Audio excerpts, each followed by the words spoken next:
Bem-vindos ao nosso trabalho de hoje, saudamos os nossos telespectadores. Vamos iniciar o nosso trabalho, a nossa reunião pública. Página 24.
Envolve-nos na tua paz, Senhor, que os teus mensageiros, os nossos salões de trabalho, possam envolver o nosso ambiente, ajudar-nos a harmonizar os nossos espíritos e a compreender um pouco melhor a tua mensagem. Sê connosco e nos abençoa nossos trabalhos de hoje. Página 14.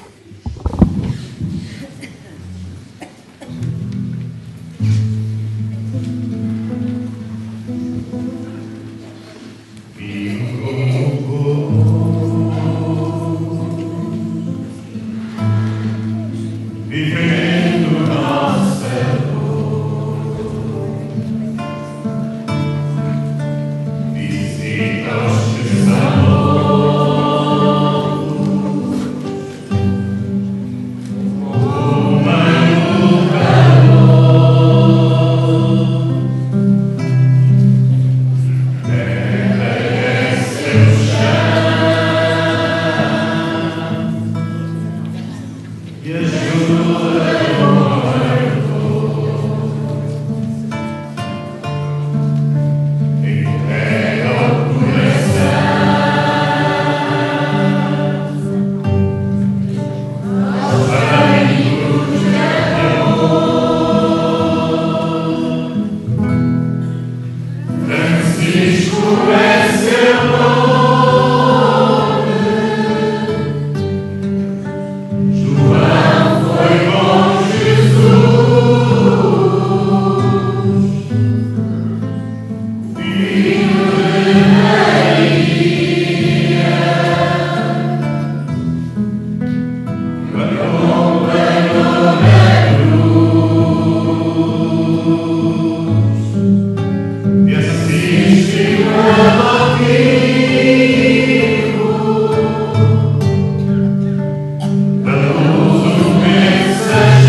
Pai nosso, que estais no céu, santificado seja o vosso nome.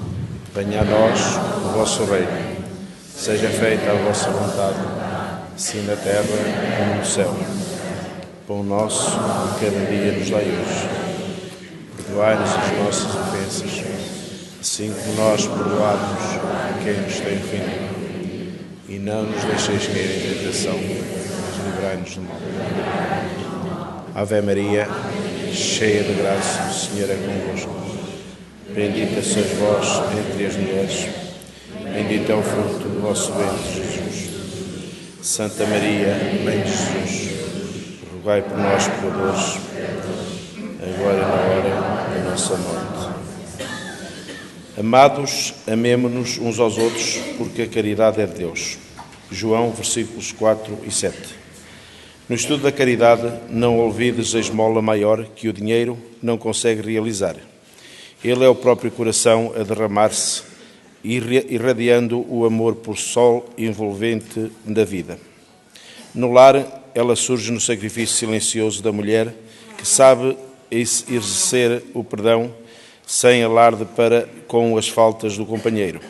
Na renúncia materna do coração que se oculta, aprendendo a morrer cada dia para que a paz e a segurança imperem no santuário doméstico.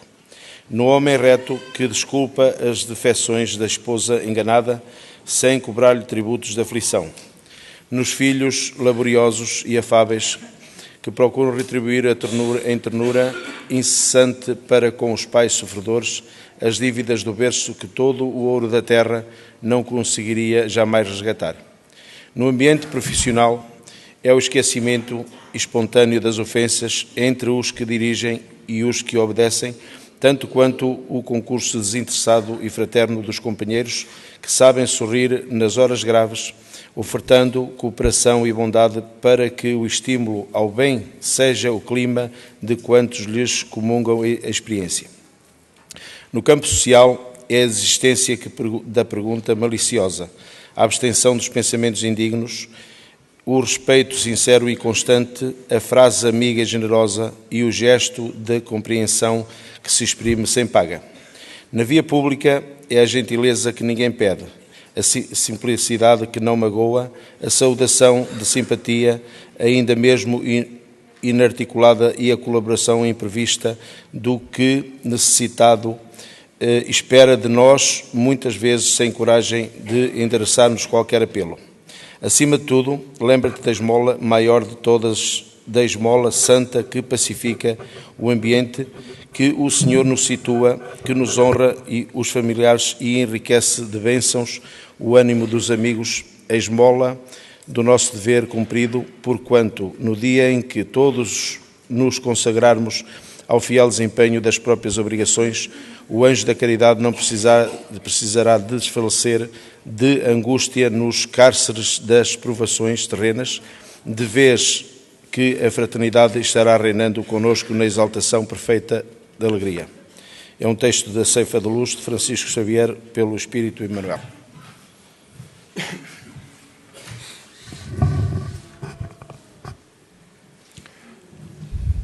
Perguntaram os apóstolos a Jesus qual é o maior mandamento da lei. Aliás, por várias vezes, há referências do Evangelho em que é feita esta pergunta, o maior mandamento da lei. E Jesus respondeu com muita simplicidade: amar a Deus sobre todas as coisas, amar ao próximo como a ti mesmo. Esta é toda a lei e os profetas. É evidente, fica difícil de explicar toda a lei e os profetas. Mas porquê os profetas? Os profetas são, ou eram naquela época, aqueles que prediziam o futuro. Alguns foram entendidos como praticando adivinhação, mas eles eram, em termos oficiais, os aprovados pela lei para profetizarem, para falarem com o mundo espiritual, para receberem as orientações do mundo espiritual, que naquela época, mais antigamente, era de Deus, era a voz de Deus. Embora as referências que o Antigo Testamento faz diga claramente, ou eles digam claramente, não somos Deus, nós somos deuses, na palavra plural Elohim, que quer dizer deuses. É claro que as pessoas teimaram e acabaram por inventar um outro nome, ou por escolher um outro nome chamado Yahvé ou Jeová, para definir aquele que era o Deus único. Mas esta referência de Jesus, o amor a Deus e ao próximo, toda a lei e os profetas, tem de alguma forma uma alusão à ação dos profetas, à ação daqueles que tinham essa faculdade de falar com o mundo espiritual e que Allan Kardec, atravessando os tempos, atravessando os séculos, atravessando as idades, definiu como sendo os médiuns. Médium é uma palavra reduzida de uma outra chamada, ou que se diz, intermediários. São aqueles que estão no meio entre o mundo espiritual e o mundo material. Kardec apontou-os como médiuns, são os que estão no meio dos dois mundos. E agora, farendo esta referência de Jesus a falar amor a Deus e aos próximos e os profetas, refere realmente ou aponta um caminho que, enfim, durante séculos não esteve muito bem ao alcance ou à vontade daqueles que eram profetas, que realmente acabaram por deixar de ser profetas, passaram a ser santos, e muitos passaram a ser bruxos, feiticeiros, etc., queimados nas fogueiras por aí fora, porque não era de forma alguma aconselhável deixar que os intermediários entre o mundo espiritual e o mundo material falassem, porque falavam demais. Falavam demais. As orientações que havia, desde Jesus até ao século IV, eram que quando alguém quisesse ser intermediário ou falar, que toda a gente se calasse e o deixasse dizer o que tinha para dizer. Porque João falava na primeira epístola, é necessário saber se esses que falam são de Deus ou não são. E só se pode saber se são de Deus ou não são pelos frutos, porque pelos frutos conhece a árvore. Estas referências que nós fazemos têm um objetivo, que é, no caso concreto agora, falando do esclarecimento, falando dos conhecimentos, falando daquilo que é necessário nós sabermos para podermos compreender porquê o passe na casa espírita. O passe, está tanta gente a passos. Há vários grupos, não passos. Há alguns países da Europa que têm até o sindicato dos passos. O que quer dizer que os sindicalistas também defendem aqueles que são os passistas, aqueles que se usam desse, digamos assim, desse comércio, porque, como é evidente, quando num hospital o doente diz que eu quero ter um passe, chamam do sindicato um delegado, alguém que vai em nome do sindicato, dar um passe. E isso é cobrado, naquelas relações de despesas é cobrado. Ora, isso é com amor? Isso é aquilo que falava Jesus e os profetas, o amor e os profetas, com certeza que é um mercadejar, é um comércio. Aqui há uns tempos alguém me dizia assim, tem um problema e tal, então porquê? Temos aqui 2 colaboradores que dão um passo. Mas depois dizem à pessoa, ao fim de 2 ou 3 passos, dias diferentes, com certeza, aqui não resolve nada, tem que ir ao meu escritório, ao meu consultório. Então no consultório, porque eram pessoas que estavam ligadas a um determinado tipo de trabalho, também bioenergético, porque a bioenergia não é propriedade de ninguém. A bioenergia é algo que nós temos, energia da vida, é algo que todos nós temos. E, portanto, qualquer grupo, qualquer pessoa tem essa bioenergia. Agora, bioenergia dada com amor, como Jesus apontava, isso é que já é mais complicado. Isso é que já é mais complicado. Aquilo que é de César, dai a César. Aquilo que é de Deus, dai a Deus. E aquilo que se recebe de graça se deve dar.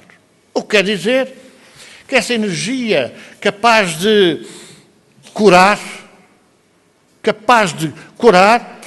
que nós não aprendemos na escola, nem há pessoas que dizem, mas eu fiz um curso. Mas esta capacidade que a gente tem, não há curso nenhum que nos a dê. Aqui há uns anos alguém me escrevia assim, olha, eu queria que o senhor me ensinasse a ser médium. Eu disse, com certeza, vem ao centro, começa a ser esclarecido, frequenta o curso. Ah, não, mas eu não posso ir porque a minha profissão e tal era, enfim, naturista, um médico naturista, queria também aprender o segredo do paciente, do doente, que ia lá ao seu consultório e ele descobria a doença, quer dizer, acertava em cheio, e a pessoa, a fama, acertou, é um médico bruxo. Mas como não há médicos bruxos, só conheci um médico bruxo, aqui há uns anos atrás, que era um médico de Ceia, salvo erro, que realmente acertava nas coisas. Numa ocasião, uma criança, filha de um sargento do exército, que era meu colaborador, foi chamado o pai, era deficiente, era mongoloide, foi chamado o pai de urgência à associação onde ela estava durante o dia, para dar autorização para a miúda ser operada ao apêndice. É claro que o pai chegou lá, eles pintaram uma coisa negra, já está no hospital, vamos ao hospital, é para ser operado o apêndice. E ele queria a autorização do pai, e o pai disse, eu não autorizo. Mas porquê? Porque o médico da minha filha é o doutor Guilherme, salvo erro. E eu, sem o consultar, não vou autorizar. Assina aqui um documento a dizer que não autoriza. E assinou. E levou a filha ao doutor Guilherme, conhecido como um médico bruxo. Então, o doutor Guilherme, quem o conhece, há outras coisas, há outras variantes, não me interessa agora falar no assunto, mas o doutor Guilherme olhou para a miúda, perguntou o que se passava, e disse assim, ela tem qualquer borbulho ou uma qualquer na perna. Mas porquê? Porque o que ela tem é uma íngua. Uma íngua, não sei se as pessoas sabem o que é que isso é uma íngua. Antigamente sabia-se que era uma íngua. Na virilha aparecia ali uma coisa que dava uma dor. Naturalmente que essa dor podia ser reflexa do apêndice. Podia ser reflexa, como também dá no estômago. E então ele disse, não, ela tem aqui uma espinha. Andou, foi por ali fora, deu a sua perna, e de facto lá tinha a espinha, no fundo da perna. Por isso é que ele era o bruxo, porque sem olhar dizia assim, não, isto é uma palpou, não.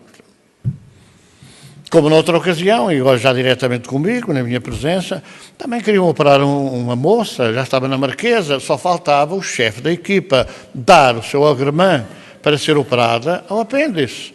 Quando ela palpou, dizia assim, olha, tu tiveste o período menstrual há muito tempo. Ainda estou. Então isto é da menstruação. E ia ser operado ao apêndice. Dizia assim, são sintomas e são, às vezes, análises que dão resultados parecidos, próximos. O que não se quer dizer que uma pessoa que tem determinadas análises graves tem um cancro, como eu também já vi diagnosticar, quando ao fim e ao cabo não era nada disso, era apenas uma infecção qualquer, em qualquer localização do corpo. Então é necessário, às vezes, a gente ter presente a forma como se veem as coisas e o amor com que se tratam as coisas. E aquele homem, segundo aquilo que eu conheço, era um homem que, apesar de ter alguns desequilíbrios, enfim, alguns vícios que não eram propriamente aconselháveis, mas era, com as crianças, então era impressionante. De atenção, de cuidado, de pesquisa, de análise, era impressionante. Aí a bruxo acertou, adivinhou. Não tem nada a ver com isso, tem a ver com a intuição. E muitas das vezes as crianças precisam de ser ajudadas. E o mundo espiritual utiliza as possibilidades disponíveis para isso. Então esta referência ao amor, depois aos profetas, tem muito a ver com esta forma de doar, de se dar. E na casa espírita, muita gente não sabe, e até me perguntam, tem que se pagar alguma coisa? Quanto é que tem que se pagar? Às vezes telefonam, olha que horas é tal, e tem que se pagar alguma coisa. As pessoas ficam aflitas porque naturalmente pagam em toda a parte. Pagam em toda a parte. Em toda a parte. Há pessoas que levam dinheiro, mas fazem crer que não levam. Bom, o passe na casa espírita é absolutamente sem interesses secundários. Primeiro, os espíritas sabemos que não depende de nós se a pessoa fica melhor ou não fica. Nós temos essa consciência. Ninguém tem poder de coisa nenhuma. Nós somos apenas intermediários. Fazemos a coisa com amor, com carinho, com desinteresse. Naturalmente que o nosso trabalho desinteressado poderá servir para transmitir energias, isto é, para que os espíritos canalizem energias físicas para o utente, para o paciente. Agora acabaram com o utente, passaram a chamar cliente. Mas nós não temos clientes, não temos aqui clientes. Então é assim, com desinteresse, com dedicação, sabendo que ao dar recebemos, que nós fazemos esse trabalho na Casa Espírita. Mas eu conheço, não sei aonde, não é Casa Espírita. Pode ter até o título. E hoje, até perto de Casas Espíritas, começam a aparecerem uns centros de atendimento espiritual. Para estabelecer a confusão, é ali ou é acolá? Onde é que é? E as pessoas têm que estar prevenidas, não há centros de atendimento espiritual no movimento espírita português, não há. Ou mundial. Centros de atendimento espiritual são específicos de uma determinada religião, que tem todo o seu direito de existir, os seus profitentes responderão pela sua conduta, pelo seu comportamento, mas não tem a ver com a Casa Espírita. A Casa Espírita é absolutamente o tratamento gratuito. E partindo desta base, qual é o tratamento na Casa Espírita? O tratamento na Casa Espírita é esta reunião pública. É parte fundamental do tratamento. O que vamos hoje aqui apresentar é fundamental ser entendido por todos, para não comerem gato por lebre, para não estarem a ver uma coisa, a olhar com os olhos arregalados sem saber o que é que está a passar. É para saberem o que é que se pode passar. Mas eu posso estar a dar um passe a uma pessoa que está aqui atrás de mim que eu não sei o que eu estou a ver. Posso. Jesus primeiro falava, pregava, anunciava a boa nova e depois chamava, curava, não sei o quê, passava por meio das pessoas e curava. Não a todos. Não a todos. Era Jesus. Aliás, Jesus falava assim, pronto, e está tudo curado. Não fez. Porque se as coisas fossem assim, era fácil. Mas amanhã ninguém mais voltava aqui, já estava tudo curado. E já não falo nas telenovelas, porque já me acusaram de falar nas telenovelas. Não vinham. É natural. É fruto do não conhecimento das coisas. Por mais que a gente ouça falar do Evangelho, falar das leis da vida, das leis da natureza, das leis de Deus, há sempre qualquer coisa nova que nós aprendemos todos os dias. Quando a gente lê uma passagem do Evangelho, tira determinadas ilações, determinados conhecimentos. Mas se a ler a mesma passagem daqui por um mês, já vai encontrar outros naquelas vírgulas. Porque aquilo é a mensagem de Jesus, a boa nova de Jesus. E à época, nem toda a gente estava preparada para entender. Nem toda a gente estava preparada para entender. Ele foi quem disse. E ouvindo não ouvem, e vendo não veem, ou não entendem. Ouvem, veem, mas não entendem o que é que aquilo quer dizer.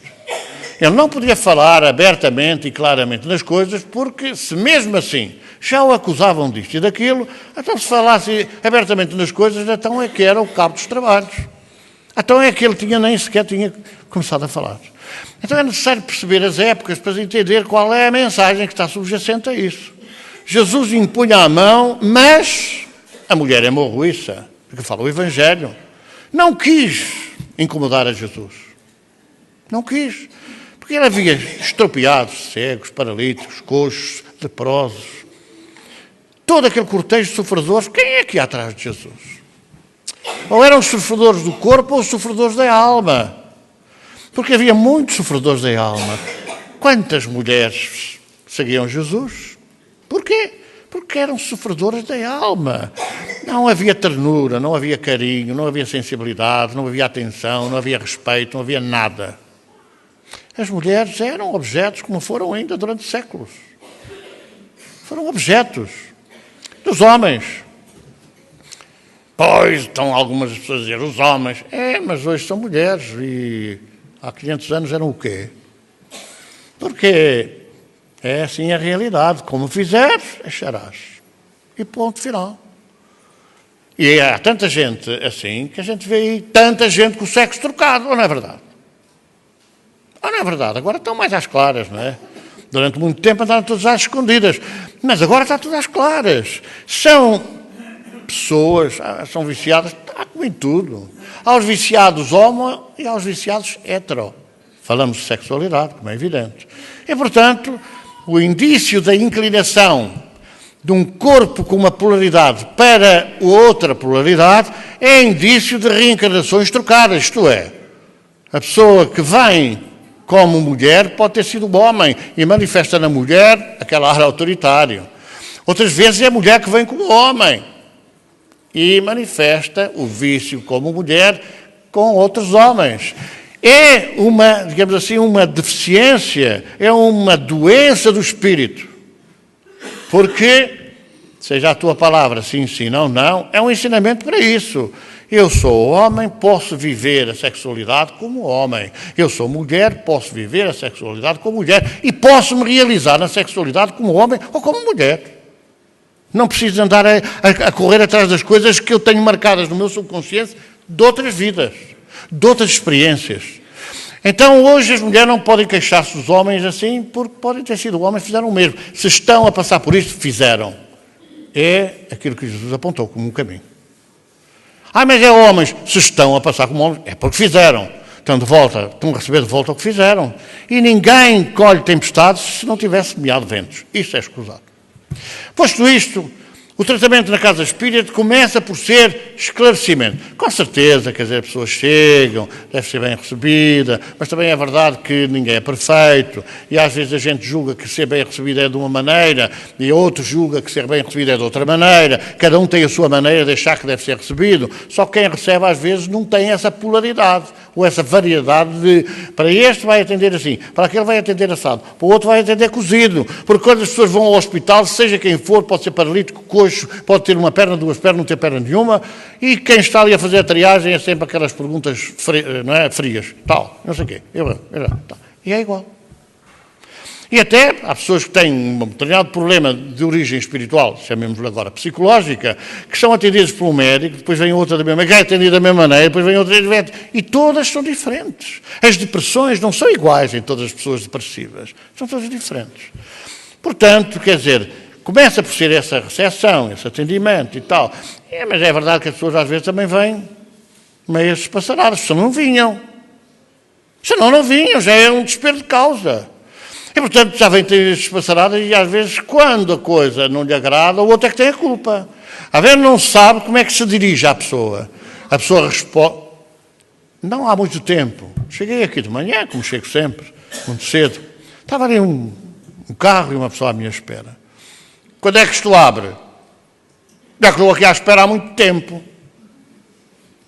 Claro que eu, por acaso, estava mais ou menos bem disposto. Olha, e vai ter que esperar até às 7 da noite. Até às 7 da noite? É. Mas como é isto? É porque só abre às 7 da noite. Bolas, mas eu vim a esta hora. Mas não há cá ninguém para atender. É aquela referência que as pessoas têm de... Vão ali à curiosa da aldeia, vão à curiosa da rua, que estão a trabalhar de manhã até à noite. Enganem ou não enganem, pouco importa, não é? É a ideia que as pessoas trazem. Deixa-me lá ir, porque abre às 7, fecha às 9, não é? Como se fosse aqui uma casa de comércio. Mas não é. As pessoas trabalham, não é? Já estão reformados? Já estão reformados. As pessoas trabalham, têm os seus empregos, não vão faltar ao emprego para ver agora... Não. Portanto, está a horas. Aí a pessoa não sabia. Exatamente. Então tem que esperar até às 7 horas. Ora, não tenha calma, não há outra possibilidade. Não há. Então é necessário perceber que as pessoas vêm, às vezes, desequilibradas, depois vêm emocionalmente, já não foram a todo lado, não tem. Às vezes com ideias absolutamente terríveis. Depois é preciso esclarecer as pessoas. O que é esta casa? Mas que esta casa é o quê? É como desculpem o termo, a bruxa, ou a cartomante, ou a quiromante, ou essa coisa que fazem aí dos bozes e que anunciam aí depois os papelinhos nos para-brisas dos carros. Não, isto não é nada disso. Não é absolutamente nada disso. E, portanto, quer dizer, eu já venho aqui há não sei quanto tempo e ainda não fizeram nada. E assim nem nunca vão fazer. Porque a pessoa recebe de acordo com aquilo que merece. Recebe de acordo com aquilo que quer. E é a obrigação nossa mostrar às pessoas a verdade para que as pessoas queiram ouvir o que a gente tem para dizer, queiram ser tratadas, queiram deixar de ter a tentação de jogar nos telemóveis aos jogos das Playstations. Fechadas na carteira ou não fechadas na carteira.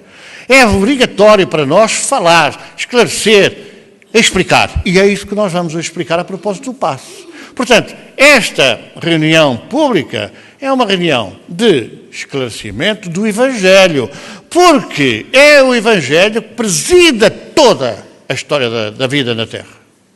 Porque são as notícias que Jesus trouxe. Evidentemente, ele ia falar nisto que nós vamos falar. Não ia falar nada. Mas alguém sabia o que é a glândula pineal, ou alguém sabia o que era o fígado, ou o estômago, ou isto, ou aquilo outro. Dizia-se que a pessoa tinha maus fígados quando era uma pessoa reles, ordinária, tem maus fígados. Mas o problema do fígado não é um problema de ser assim, isso é um problema do espírito, não é um problema do fígado. Mas o povo dizia, tem maus fígados. É uma pessoa muito boa, tem bom coração. Mas há muita gente que morreu com ataque cardíaco que era muito boa. Portanto, o problema não tem a ver com o coração. O problema tem a ver com um sentimento mais profundo, que é propriedade no espírito que somos. Que pensamos, que sentimos, que amamos, etc. Ora, este esclarecimento é pedra fundamental. E por isso é que a pessoa vai à sala 5 minutos, está aqui a ouvir 50 minutos. Ainda que se canse, bola, já ouviste não sei quantas vezes, e mais não sei quanto, mais não sei quanto. Mas não entendeu. Falar das coisas de Deus é paixão. Não cansa. Quando cansa, alguma coisa está errada. Até uma mulherzinha hemorroísta, que há 10 anos tinha um fluxo de sangue, disse assim, coitados, tanta gente a sofrer. Não. Mas aquela túnica branca. Se eu tocar, eu vou-me curar. Se eu tocar, eu vou-me curar. Chegou à frente, assim, a medo, tocou na túnica. Apanhou um susto para a vida dela, não morreu de ataque cardíaco. Mas apanhou um susto, porque naquele instante Jesus voltou-se. Quem me tocou? Jesus era também... não era coisa. Ela olhou cheia de pavor. Senhor, foi eu. A tua fé te salvou. Porque eu senti uma coisa sair de mim. Foi uma energia. Nós podemos ir buscar essa energia. Se tiveres fé como um grão de mostarda, direi este monte, muda-te. E o monte muda-se. Então, se tiveres fé do tamanho de um grão de mostarda, nada vos será impossível. Vejam a afirmação. Nada vos será impossível. Então é necessário que nós multipliquemos esta fé, com base na razão, no raciocínio lógico. Será? Só pode. Então, mas eu agora com uma cunha vou para o céu? Não pode. Então, uma pessoa que é uma peste, que é o ordinário, que é do piorio que há, faz uma reza, uma benzedura, tens Padre Nosso, não sei quantos mais, e vai para o céu. É uma pessoa, coitada, que não teve tempo de chegar a essa fase, dizer, eu pequei, morreu, foi para o inferno. Não cabe na justiça dos homens, quanto mais na justiça de Deus. Então ele está a explicar tudo isso para que as pessoas ponham a sua fé a funcionar como se fosse um grão de mostarda. Qual é a alusão do grão de mostarda? Porque o grão de mostarda deita-se à terra um grãozinho e dá uma árvore frondosa. A fé tem que ser isso, tem que crescer, para a gente dizer, dói-te, dói muito, estou muito aflito, vai passar.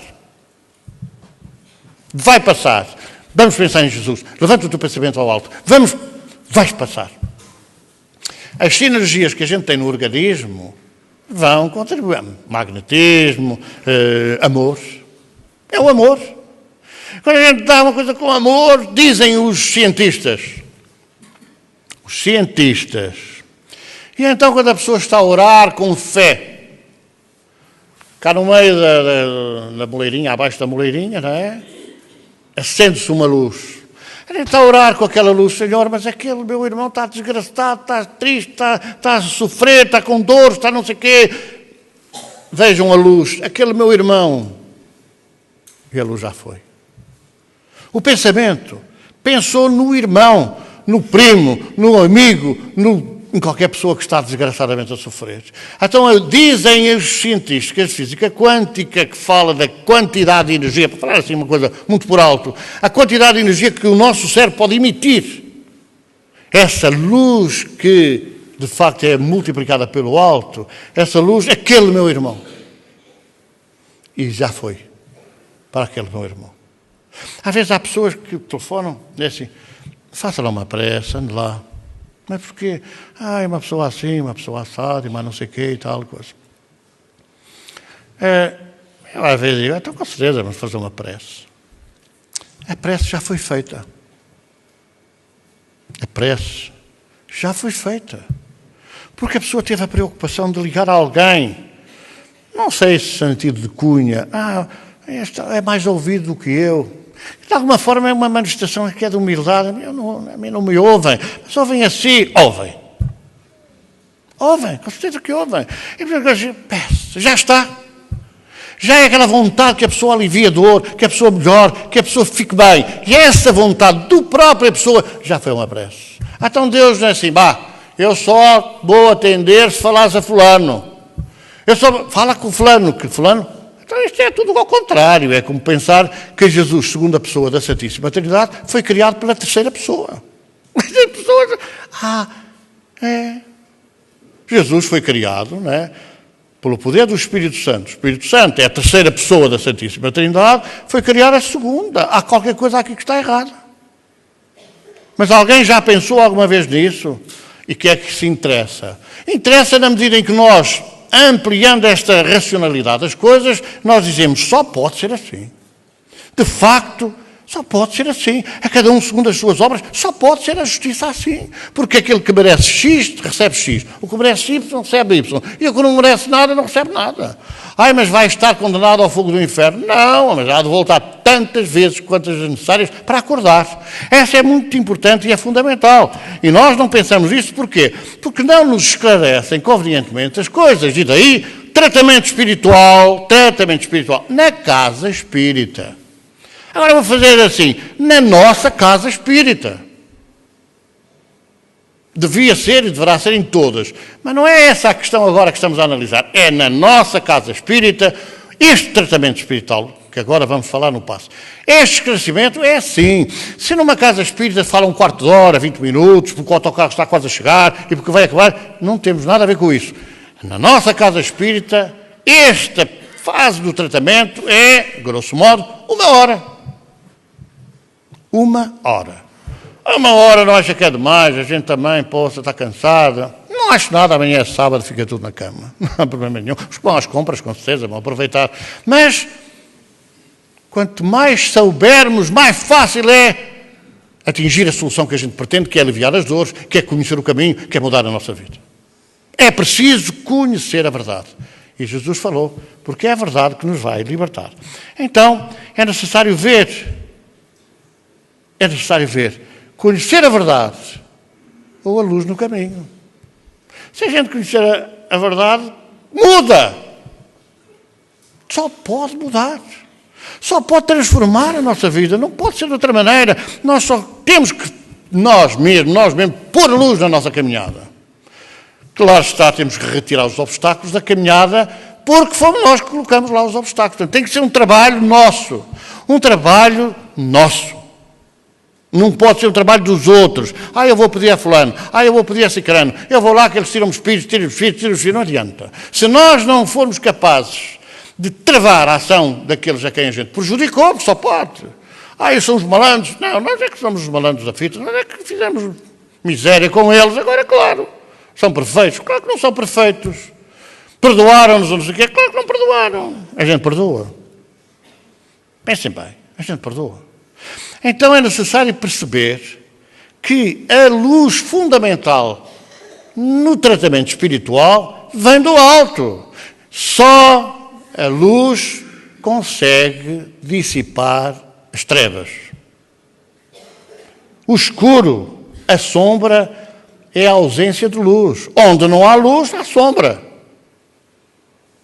Ou há luz, ou não há luz. Nós designamos isso como a escuridão, não é? O negro, escuro. Mas no escuro não há luz. Não é escuro porque é escuro. Há escuro e há claro. Não, só há luz. Agora depois, quando não há luz, é escuro. E quando não há luz dentro de nós, com certeza que nós estamos em trevas. e não mudamos, e não alteramos os nossos comportamentos, e não nos aperfeiçoamos, não quer saber isso para nada. Atreitos àquela história que vai ao padre, pequei, sim, e então, e tal. Olha para onde, reza 1/3, se a pessoa não simpatiza, 2/3, se a pessoa ainda antipatiza mais, 3/3, e de joelhos, ou de pé, ou deitado. Isso não interessa. O grande sacrifício é mudar. Jesus não passou nenhuma receita àquelas pessoas a quem curou, ou a quem disse, e agora? Agora não te condeno, mas não voltes a fazer. Então essa foi a grande orientação que Jesus deixou. Portanto, quando nós passamos desta fase do esclarecimento para a fase subsequente a continuação do tratamento, nós temos que saber o que é que segue ao tratamento. O que segue ao tratamento é tirar os espíritos. Mas a gente tira espíritos, vem outros. É igual. Se nós estivermos aqui, não sei o quê e tal, os espíritos, coitados, depois se quiserem acordar e mudar, mudam. A gente vai todo, deixa o peito dar, vai para aí fora, refresca e tal. Não convém esperar muito forte, que agora com esta esfriagem da noite pode apanhar alguma coisa, não é? Algum esfriado. Então é preciso ter cuidado. Chega ali à porta, estão os espíritos todos lá, dizem, olha, espera lá que eu já te atendo. E a gente já vai, a meio do caminho as pessoas começam a discutir logo umas com as outras, e mais não sei o quê, Quando chegam a casa está o caldo internado. Isto é, já estão outra vez os picamiolos, e as pessoas no dia seguinte têm que voltar ao centro, que eu vinha tão bem, agora já estou outra vez mal. Porque o problema é de compreensão, é de entendimento. Se nós doutrinamos uns espíritos, eles vão, e o paciente entrar, não muda, vem outros. Eu costumo dizer que a gente pode apanhar em um lamaçal a trabalhar, suado e tal, e não sei o quê. Vai para aí fora, cheio de pó em cima, toma um banho, um duche reconfortante. Bebe uma laranjada e tal, volta outra vez, catrabum, mais para a poeira, apanha outra vez. É escusado. Ou nós fazemos algo para manter a higiene, ou voltamos a sujar. E isto fala-se em termos de higiene física ou higiene mental. Então nós temos que fazer um trabalho muito intenso de aperfeiçoamento, de modificação interior, de arrancar os vendilhões cá de dentro. Os vendilhões do templo. As pessoas dizem, vendilhões do templo. Pois claro, são as pessoas que estão a vender zamacóis e croquetes e não sei quantos nas vasos das igrejas. Não tem nada a ver com isso. Nós temos cá dentro vendilhões, são os nossos hábitos, o nosso comportamento, a nossa irascibilidade, a nossa falta de cidadania, a nossa falta de educação. A minha família é muito educada. Mas não quer dizer nada. Porque há famílias que eu conheço que há filhos exemplares e há outros que são o diabo. Não tem nada a ver com os pais, deram a educação a todos. Tem a ver com aquilo que o Espírito era e é. E daí a pergunta, de onde viemos, quem éramos? O Papa Francisco falou agora nisso, curiosamente. De onde viemos? Para onde vamos? Falou ele. Ele falou, de onde viemos? Para onde vamos e que estamos cá a fazer? Os espíritos já dizem há muito tempo. A origem, a natureza e o destino dos espíritos. É uma definição da doutrina espírita. Estuda a origem, a natureza e o destino. De onde viemos, qual é a nossa natureza, o que é que nós fazemos aqui, como é que somos, como é que estamos e o que vai ser a seguir, de acordo com o nosso comportamento. Mas, como Deus é Deus de todos e como os caminhos para a perfeição não interessa ser espírita, católico, protestante, anglicano, budista, sei lá o que for, porque ele governa, Jesus governa o mundo em nome de Deus, é o Cristo da terra, é o médium de Deus. Portanto, não interessa que seja a salvação nesta, naquela, na outra religião, porque em todas as religiões há bom e há mau. Quer dizer, há pessoas boas, há pessoas más, há pessoas que querem mudar e outras que não querem continuar naquela apagada e vil tristeza. Mas não é um problema da religião. É um problema de conhecimento e de pôr em marcha, pôr em prática. Não voltes a fazer essas orientações que dizia Deus. Então, o passista, que vai dar o passo, portanto, não é propriamente o trabalho dos espíritos, mas é a energia que falta às pessoas que vêm. Porquê é que as pessoas são mais ou menos influenciadas pelos espíritos? Porque estão em baixo. Os brasileiros estão na fossa. Está em baixo, não apetece isto, chateados com aquilo, porque o homem não ligou nada, porque a mulher está irascível, todos os dias, catrabum. Não há ninguém santo nem santa que resistam. Há sempre a irascibilidade do outro, há más palavras, há não sei o quê. Quer dizer, cansa e volta a cansar. Então a pessoa fica sem energia. Quando as pessoas vão ao passo e ficam melhor. E se souberem o que é o passo, ficam muito melhor. Se souber um vaso que não pode ter furos porque a água vai embora, a gente não fura o vaso. Ora, se o vaso está furado, a água vai toda embora. Se eu estou a dar energia, é a mesma coisa que pôr uma coisa numa veia para dar uma transfusão de sangue. E está a outra deste lado aberta, a deitar sangue fora, o sangue entra por um lado, sai pelo outro. Ou não é? Portanto, se estamos a dar energia porque a pessoa está na fossa, está em baixo, falta de energia, e a pessoa não liga nada, está fechada, faz de conta que está ali a comer termossos ou umas caixícolas, não adianta. Porque aquela energia vai por aí fora e desaparece, perde-se.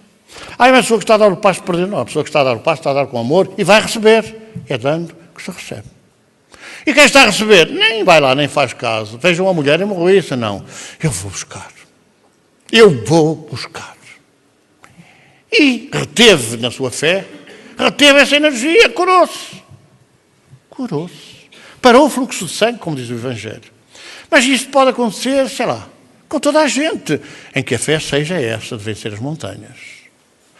Portanto, passando agora para aquilo que nos interessa, é necessário que, nesta projeção de energia, o tratamento de espíritos é para os espíritos. O tratamento na sala dos espíritos é para os espíritos, é para eles. É a explicação, o esclarecimento. Vocês não imaginam a quantidade de espíritos que nos está a ouvir. Vocês não imaginam a quantidade de espíritos que nos estão a ouvir. Vão todos entender o que a gente está a dizer? Não.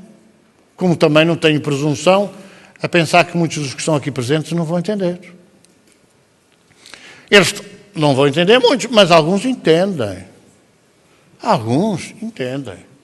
E já não precisam de ir à sala, manifestar-se nos médios para serem doutrinados, orientados, envolvidos num campo magnético de amor.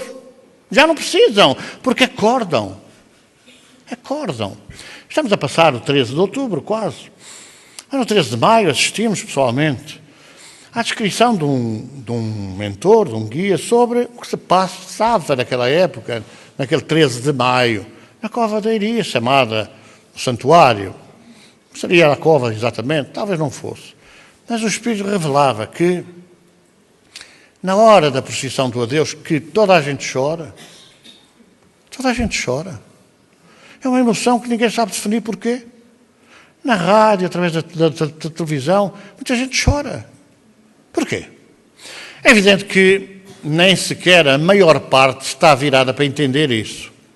Mas dizia ao Espírito, neste momento está ali uma senhora de porcelana sobre aquele andor com flores lindíssimas. Mas 3 metros acima do andor vai uma senhora de branco. Essa senhora que vai de branco, não no andor, acena à multidão de espíritos que são em muito maior número que estes que estão aqui no santuário. Porque, lavados pela sua fé da Senhora de Fátima, a Senhora da Iria, a Senhora da Paz, naquela época, quando se passam aqueles dias de comemoração, são trazidos, outros vêm naquela esperança de ir ver a Senhora da Azeneira.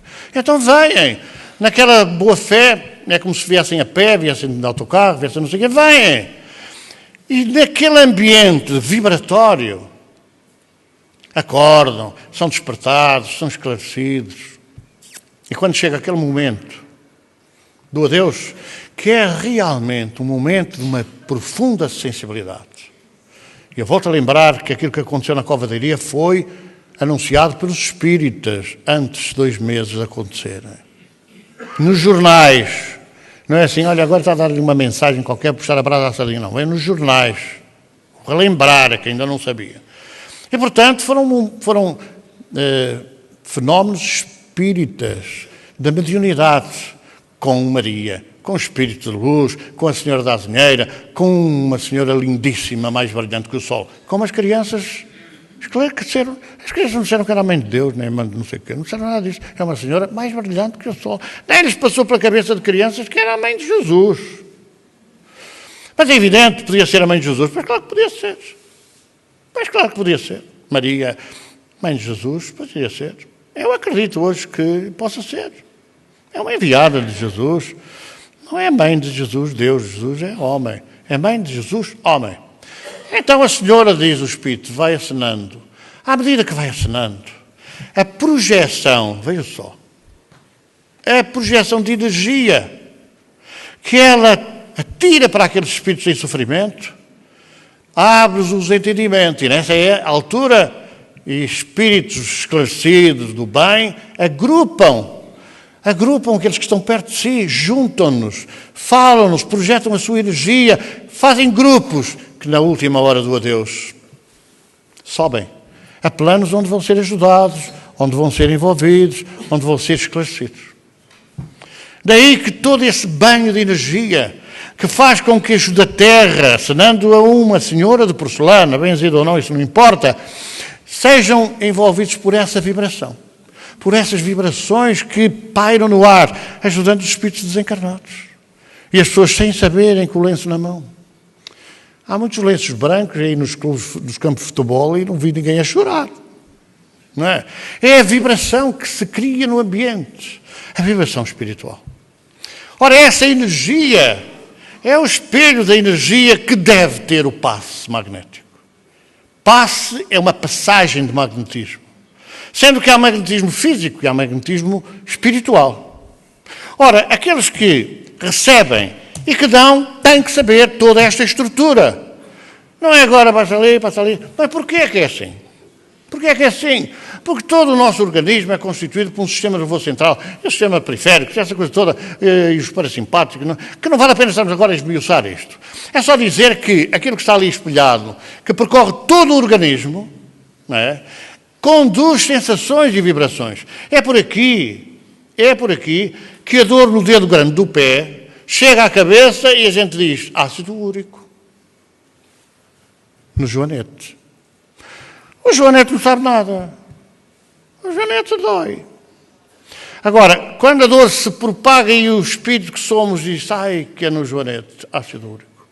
É o espírito que analisa, que interpreta, que define o que é que se passa.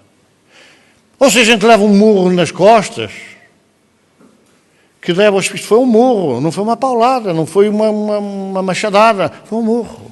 É o espírito que interpreta. Todos aqueles nervos que por ali vão acima, levam acima a cabeça, onde está o intérprete privilegiado destas coisas, onde o espírito domina, recebe e emite, ele, que é a energia, que a comunicação se vai ser interpretada.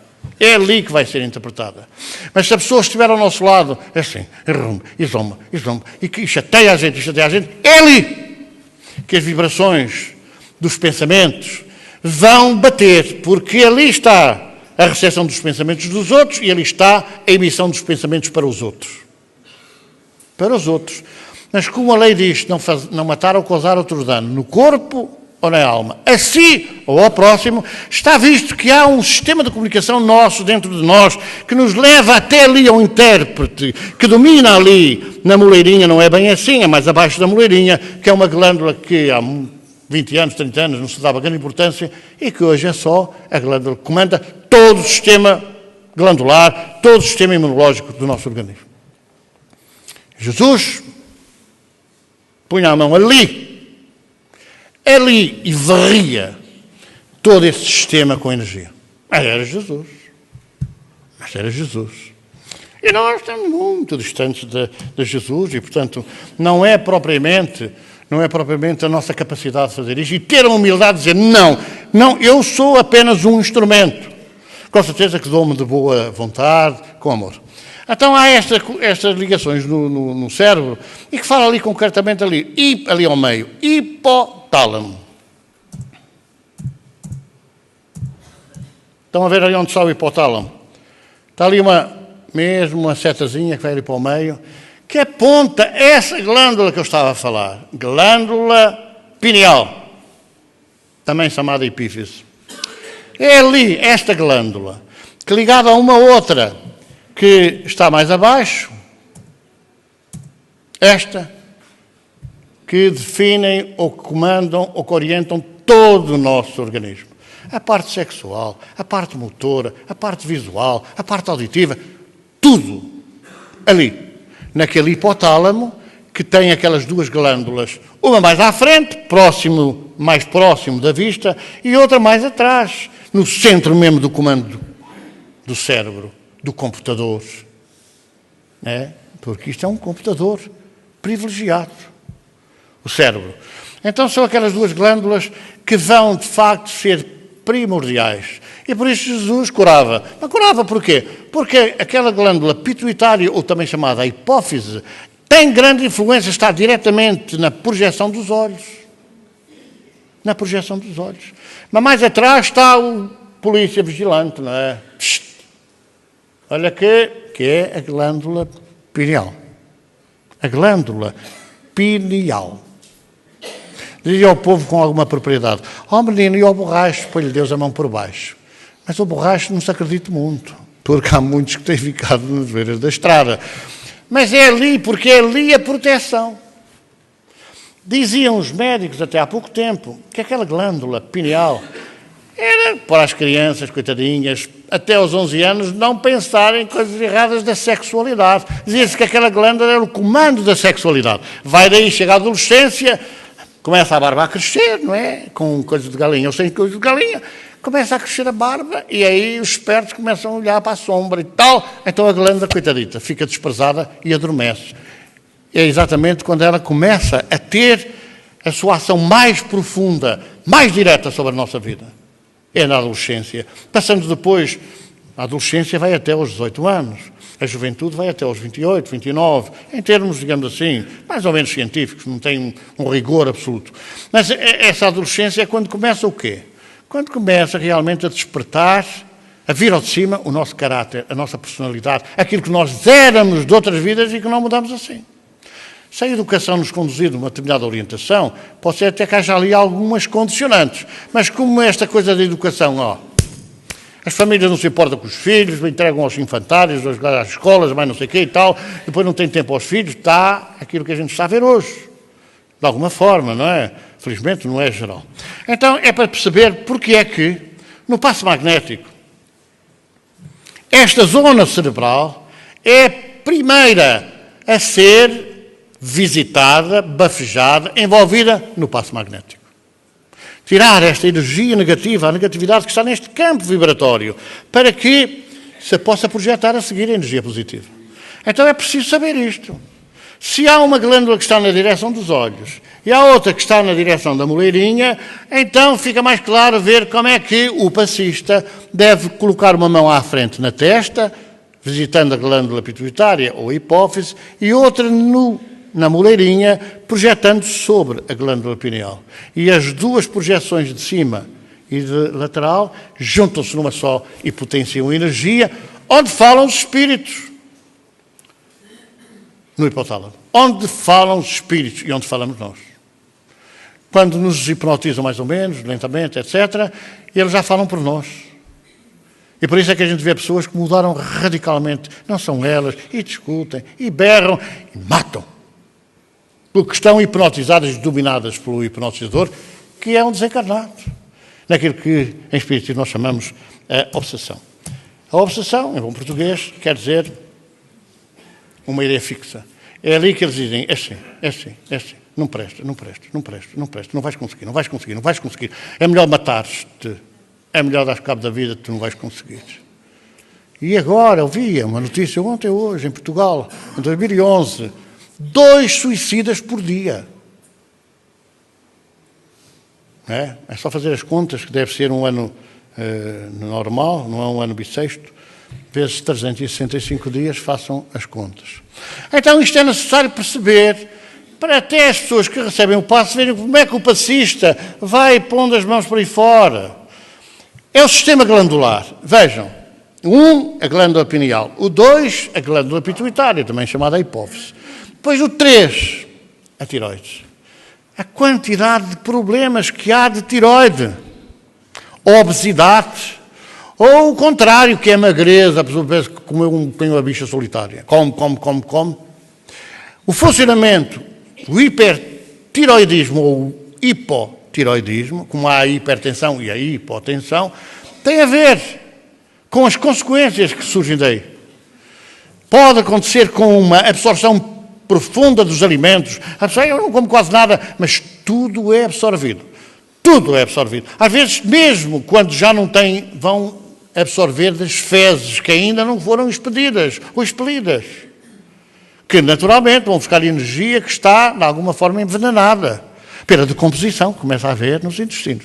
Portanto, esta tiroide é fundamental em muitos casos. Ela comanda também, mas é por cima que é orientada. Comanda naquilo que são as hormonas, os hormônios que ele expele, comanda todos os outros, está ligada. E é curioso ver ali que aparece ali o 3, a tiroide, e o 4, o timo. Dizem muitos aqui há pouco tempo, dizem assim, este timo é uma coisa coitadita. Nas crianças até tem alguma importância, porque nas crianças, aquele timo que está aqui, ó, aqui, na cova do tórax, também está o externo. Portanto, esta glândula está ali, o timo, que não tinha assim grande interesse, até diz assim, até reduz de tamanho, fica mais pequena, não sei o quê, mas não morre.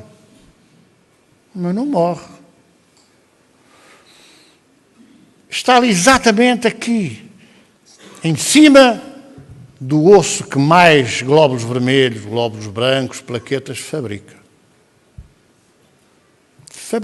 Produz. Que depois são injetados no sangue, na circulação sanguínea. As doenças que têm a ver com falta de plaquetas, né? Púrpura, hemorrágico ou não. As doenças que têm a ver com a falta de glóbulos vermelhos, anemia ou leucemia, têm a ver com, muitas vezes, com este mau funcionamento, má produtividade, greve, daquelas coisas que fazem greve, não vou sair nada para ninguém. E a greve pode dar consequências muito graves, não é? Na área da leucemia. Ou da púrpura também. Embora a púrpura é tratável, a leucemia também pode ser tratável. Mas, pronto, por isso é que há, não é, transplante de medula. Depois temos... porque é que este timo é importante? Porque este timo, coitadinho de Deus, não dorme, não é? Quer dizer, deixa lá pôr aqui uma coisa para entreter as pessoas, para se rirem à gargalhada, a contar umas anedotas. Você veja que não. Se aquilo está lá, tem uma funcionalidade. E a ciência descobriu, não há muitos anos, que quando a gente leva uma machadada, um golpe, apanha uma infecção qualquer, este timo que estava adormecido, não é?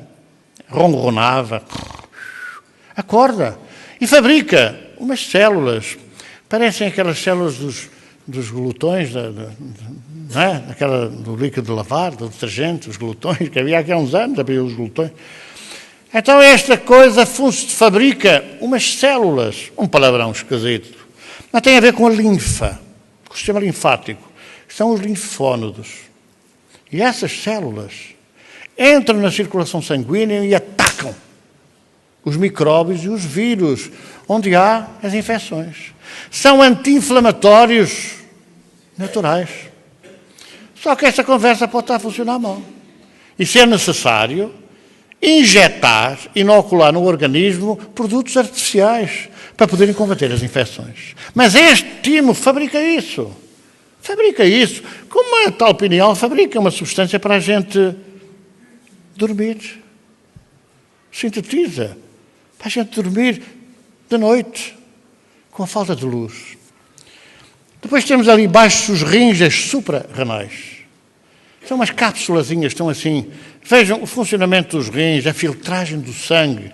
E a filtragem do sangue é fundamental ali nos rins, que filtram. Também no fígado. Por isso é que há pedra no rim e há pedra na vesícula.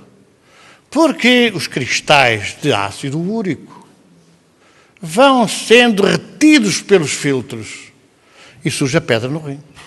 Ou surge a pedra na vesícula. Primeiro na vesícula, depois sucessivamente nos rins. Por exemplo, aqueles que não têm já vesícula, carregam sobre os rins. Então é necessário entender que estas cápsulas suprarrenais têm importância, é uma glândula, tem importância primordial, não é por acaso que depois vem aquela energia que é projetada varrendo estes centros de entrada de energia. Depois tem outra glândula mais abaixo, que é o pâncreas, por baixo. Está tudo mais ou menos aqui encavetado, fígado, pâncreas, glândulas suprarrenais. Estão ali mais ou menos na mesma projeção, não estão umas em cima das outras, porque as glândulas estão em cima dos rins. Mas tem ali o pâncreas, que, como sabem, fabrica uma substância que controla o açúcar. Controla o açúcar. Mas a gente come uns bolos, que até dá gosto de ver, não é? Com as bocas abertas, com aquele creme chantilly, se chantilly, é uma maravilha. Mas depois, claro, entra açúcar demais no organismo. E é este pâncreas que fabrica insulina. A insulina ataca o açúcar e neutraliza e destrói, transforma. Mas o pâncreas funciona mal. O pâncreas funciona mal, não destrói o açúcar todo e vai daí vir a diabetes. Ou destrói demais e vai daí vir a coma diabético por ausência de açúcar. E por isso é que os diabéticos andam sempre com um pacote de açúcar no bolso. Porque o coma diabético pode ser por excesso ou pode ser por defeito, por falha de açúcar. Então este pâncreas é fundamental. É fundamental. É claro que depois vem ali o ovário ou testículos, não vamos agora dizer ovário e testículos, é hora para um, hora para o outro. Porque este ovário e testículos são, de facto, órgãos genésicos, que dão a gênese da vida. Mas estes órgãos são comandados, cá de cima da cabeça. Quando uma senhora disse para o Divaldo, eu não consigo, meu marido morreu há 1 ano, eu não consigo deixar de pensar em sexo, o que é o que eu faço? A resposta foi muito simples. Ponha o sexo no lugar. Não tem que estar na cabeça, não é? E às vezes é este domínio mental que diz assim, não, seja o sexo, seja o comer, seja o beber, seja o fumar, seja tudo isso. É uma questão do espírito, não. Eu é quem manda. E ninguém manda em mim. Vou comer um pastel de nata. Não comas, faz-te mal, etc. Eu é quem manda. E como. Mas a responsabilidade do ato em si é nossa. Portanto, é importante estes órgãos. Muitas doenças entram através do sexo. Muitas doenças, muitas depressões entram através do sexo. Bom, aqui está mais ou menos a exposição entre homem e mulher, lateralmente e tal, daquilo que demos anteriormente. Então, aqui também está a exposição, ali vê-se mal, mas podemos ver ali no meio da cabeça, ali no centro da cabeça. Todo este processo, veja, todo este processo está envolvido por células que são células nervosas. São células nervosas. Nós não conseguimos aproveitar deste computador que está ali, este computador que ali está, nós não conseguimos aproveitar mais nos génios 2% da capacidade do disco. 2%. Agora vejam a capacidade de gravar, de guardar ficheiros, conhecimentos, que esta coisa tem. Mas eu saio do corpo, levo os ficheiros, porque há uma sobreposição do corpo espiritual a este corpo físico. E é como uma espécie de osmose, é transmitida e guarda aí. Não, já não é de confiança, está cheio de vírus. Tira daí. É como os nossos computadores, entrou o vírus, ninguém lá mexe mais. Tem que se desparasitar, não é? Ou tem que se tirar os vírus, fazer ali uma lavagem viral àquela conversa. Então é necessário ver como é que tudo isto ali joga Esta história, muitas destas coisas foram reveladas há 60 anos por André Luiz, através de Chico Xavier. Mas a ciência só veio a descobrir posteriormente, passo a passo, tudo isto que agora está aqui bem esclarecido, porque André Luiz fala na glândula pineal e toda a sua importância, e a ciência só muito mais tarde é que veio a trabalhar este assunto e a desenvolver. Então vejam ali naquele centrinho mesmo, o hipotálamo, e ali duas nozinhas que são, de facto, a glândula pineal e a glândula pituitária, sendo que do lado lá é a frente, aqui do lado de trás é aqui o cerebelo, não é? Que tem uma importância fundamental. Aquela história do cerebelo está ligada ali à medula, espinal medula. E essa espinal medula pode ser um instrumento da paralisia ou das tonturas. Um traumatismo craniano naquela zona de trás pode provocar a falta de equilíbrio. E por isso é quando a gente bate com a cabeça ali, fica assim meio azoeirado. Também quando bate de frente, manda uma cacetada numa esquina, mas não fica azoeirada porque a tendência é fechar logo os olhos. Então é importante ali o hipotálamo, vejam, projeção e projeção, passo magnético. Bem a hipófise, bem a pineal, estão ali, uma atrás, outra à frente. À frente a hipófise, atrás a pineal, instaladas numa ponta e na outra do chamado hipotálamo. Quando está aqui a pineal, estão a ver ali? Naquela cavidade ali, a glândula pineal está ali. É isto que comanda todo o nosso organismo. É claro que isto depois vai ter aqui uma importância fundamental. Às vezes vemos aí os médicos que trabalham de manhã, à tarde e à noite, manhã, à tarde e à noite, manhã, à tarde e à noite, manhã, à tarde e à noite, e a gente diz assim, olha, ali sim, aquela gente trabalha mesmo a sério. Mas é fogo de palha, porque durante o dia, com a luz solar que entra na vista, não é possível haver aquela melatonina, está ali, que é uma síntese da pineal, faz ali uma alteração da serotonina. Vão ver os antidepressivos, está lá essa conversa dessas palavras. Os antidepressivos têm essa constituição. E é natural que seja necessário um tratamento de choque, inocular no organismo essa substância para fazer o equilíbrio daquilo que a pineal fabrica mal.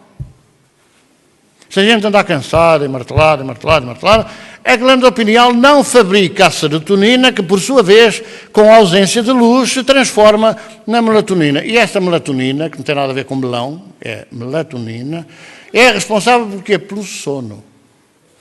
E a coisa está tão perfeita, Deus fez as coisas tão perfeitas, que só de noite é que a melatonina surge, para a pessoa dormir. O que é o sono? É o desligamento do espírito do corpo, porque é quando a gente deixa de agir sobre o corpo e o corpo entra num relaxe. Os técnicos, os cientistas podem ver o corpo à noite, veem baixa o ritmo cardíaco, baixa a tensão arterial. Porquê é que baixa? Porque nós não estamos a trabalhar no corpo, estamos fora do corpo.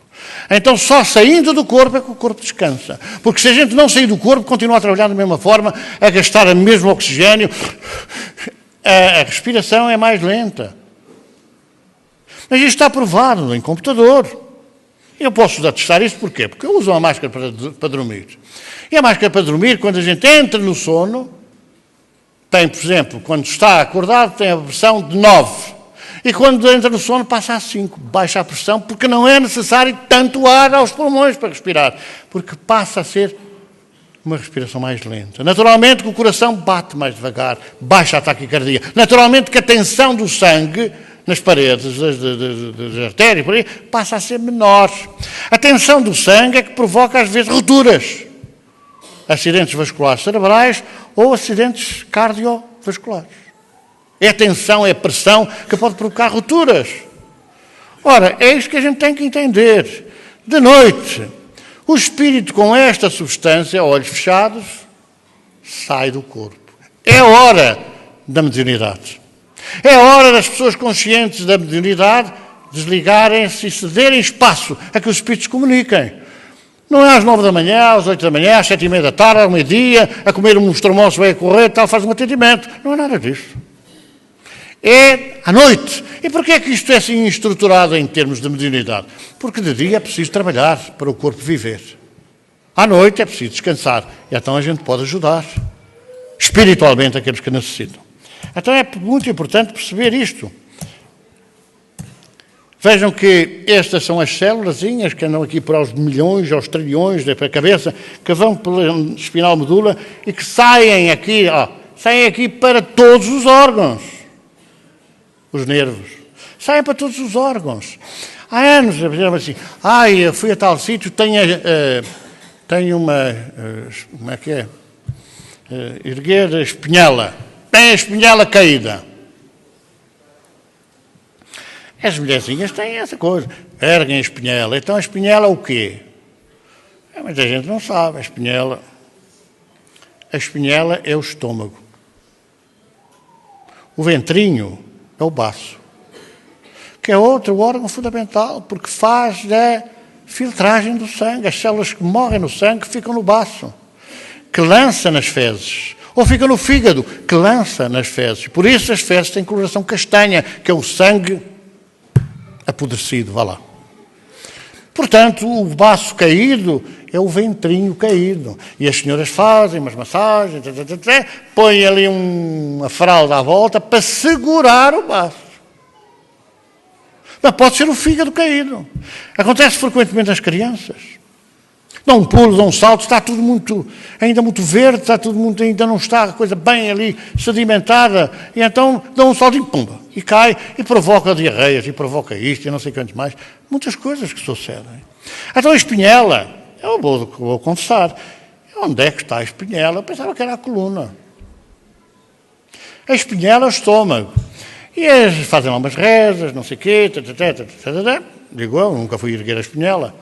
E depois fazem uma coisa que é, põem as mãos aqui por baixo, de costas, sentam uma pessoa no chão, ali sentado de pernas esticadas, agarram assim por baixo aqui das axilas e puxam. Puxam. São uns puxões, agarram nas mãos e fazem este movimento. Se fizerem esse movimento, vão ver esta coisa aqui toda a subir. Fazem este movimento. Estas coisas sobem. Então o que é que acontece? Acontece que os nervos que ligam o estômago são puxados para cima.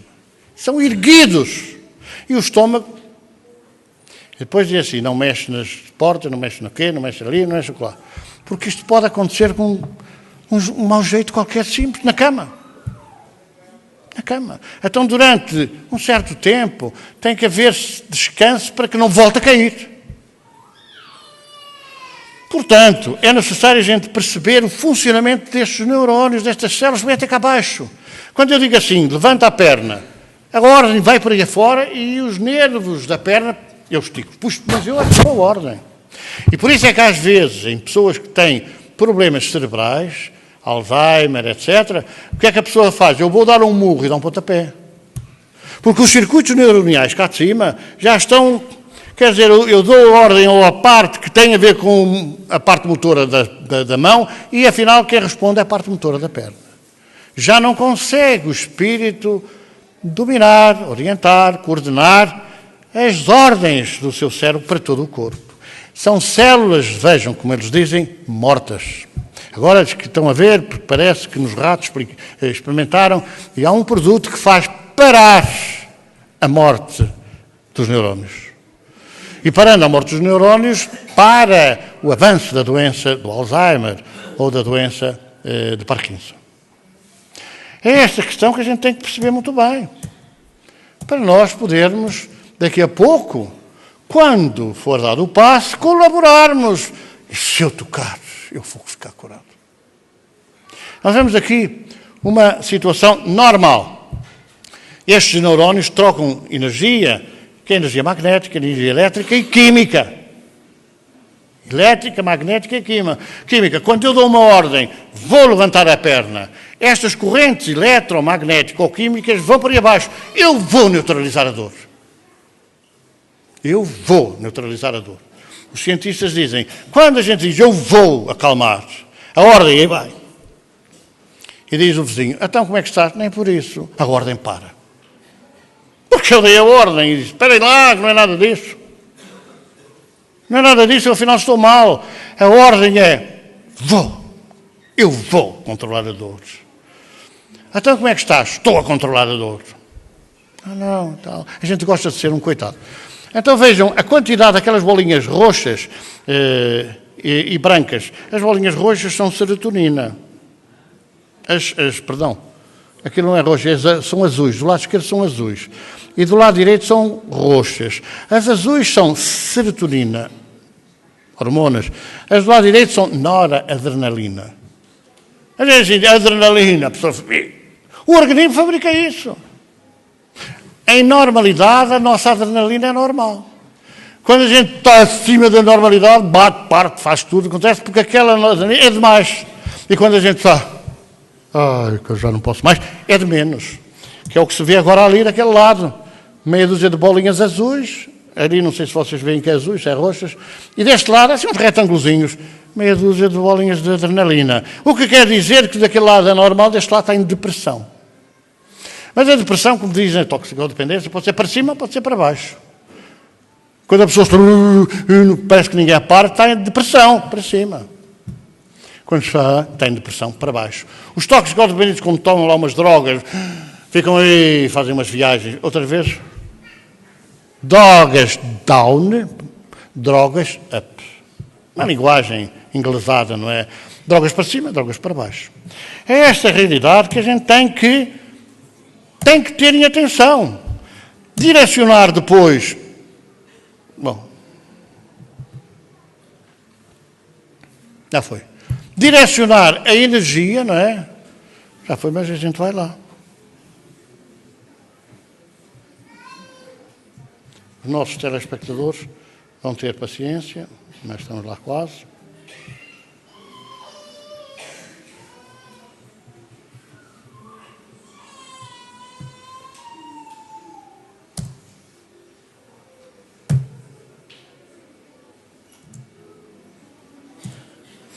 Direcionar a energia nesta confusão. Vejam no meio na glândula, no hipotálamo, glândula pineal, aquela energia. Então, para onde é que a gente deve direcionar a energia? Para o meio da cabeça.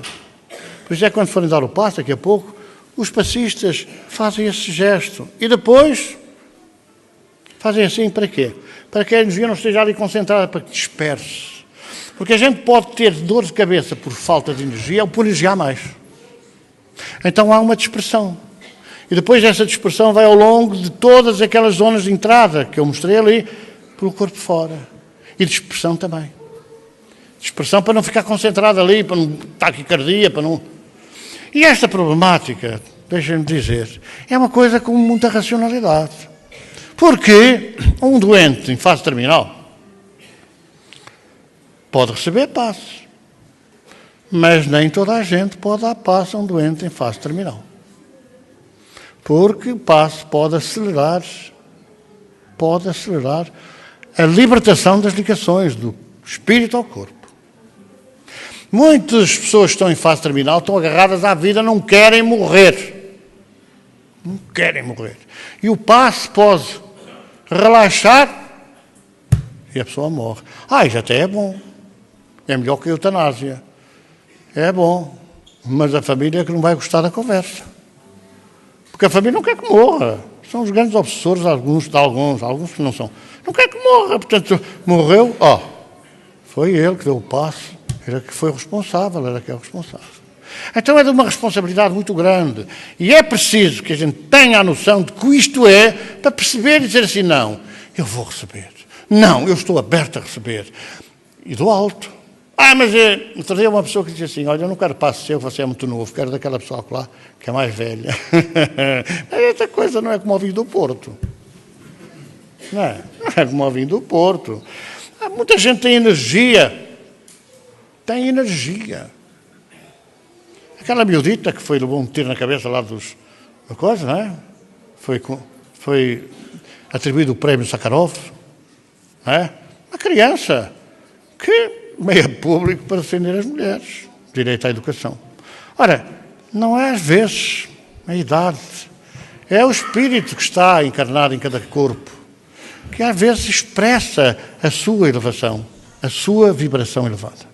Portanto, é bom que quando daqui a pouco forem ver isto, percebam, mas eu vou à sala também gosto, com certeza, por isso é que a gente autoriza. Mas quando vão à sala, que a predisposição seja não saber o que é que o Espírito tem para dizer, qual é o segredo, não é para isso, é para nós envolvermos, todos, envolver o Espírito em paz, em serenidade, ele possa receber também, porque se ele receber, vai. E se eu perceber, mudo, transforma a minha vida. E não vou permitir que aqueles que me querem derrubar, me derrubem. Me derrubem.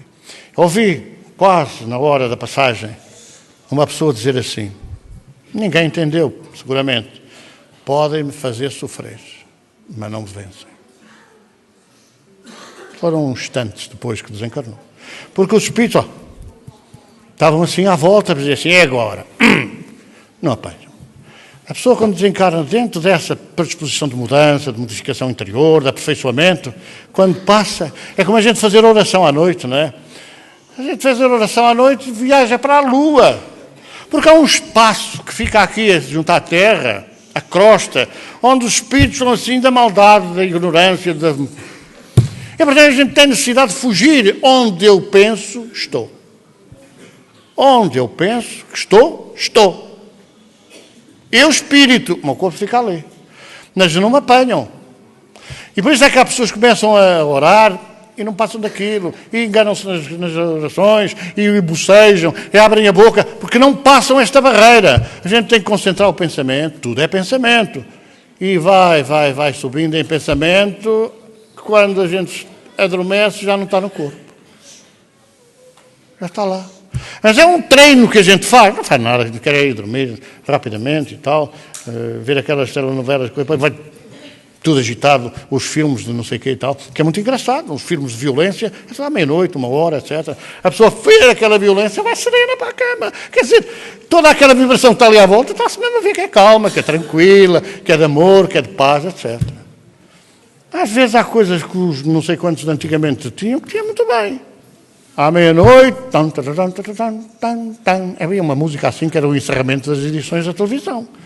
Meia-noite, terminou. Devia haver aqui alguém que dissesse assim, ponto final. À meia-noite fecham as discotecas. Ai, mas eu quero ir dançar. Vai dançar às 2 da tarde. Assim como assim. A maior parte dos estudantes que andam na discoteca chumbam. Chumbar, olha. Pronto. Em vez de levantarem ao meio-dia, à 1 hora e às 2 horas, para ir correr para as aulas e nem nada, nem vão, então vão para a discoteca, pronto. Já não chateiam ninguém, a noite está mais calma, etc. Mas e agora? Não era um acordo de regime, agora vão fechar todas à meia-noite. É preciso respeitar o dinheiro daqueles que pagam as universidades. É preciso respeitar o dinheiro daqueles que pagam as universidades. Porque não é possível acreditar que um estudante de medicina gasta 900 euros por ano das propinas. Não é possível acreditar nisso. Agora, 1 ano, 5 anos, 10 anos, 15 anos para fazer um curso, essas coisas das discotecas deviam fechar. Vão às 2 da tarde. No tempo da outra senhora, em Espanha, as discotecas haviam às 2 da tarde, fechavam às 10 da noite. É muito bem. Porque depois das 10 é para dormir. A dormir as pessoas das discotecas e os que não vão às discotecas e que às vezes têm que apanhar com toda esta vibração que anda aí no ar, essa perturbação, que faz muitas vezes não dormir. Então vamos refletir e logo mais quando chegarem a casa, não é? Não, hoje, 1 minuto. Vou pensar. Eu vou orar lá para cima, para ver se durmo melhor. Vamos fazer a redação pelos doentes.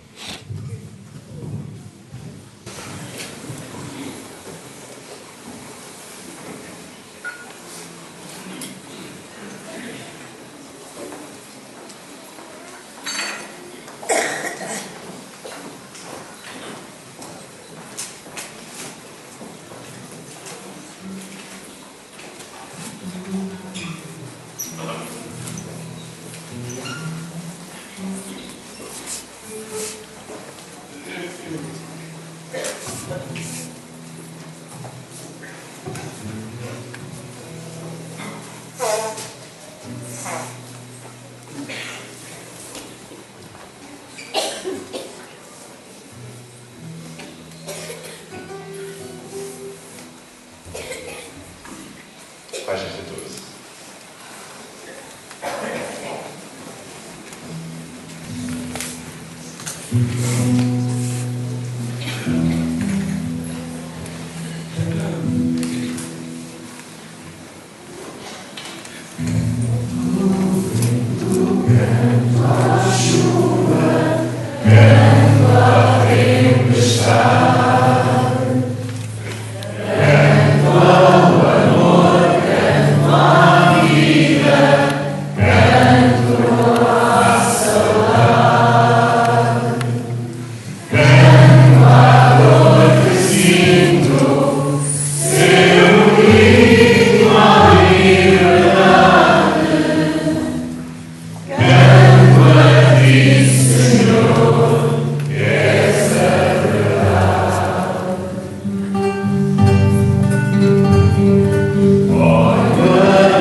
Pedimos, Senhor, pelos doentes do corpo, os doentes da alma, os acamados, desesperados, na solidão, no abandono, e também os perdidos no vício e no prazer. Colocamos nas tuas mãos as nossas vibrações de paz, de solidariedade, que os teus mensageiros levem de nós e esta noite ajudem a minorar as dores ou a despertar alguns deles. Toma a nossa oferta, Senhor.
Chegamos ao final, vamos despedir dos nossos telespectadores.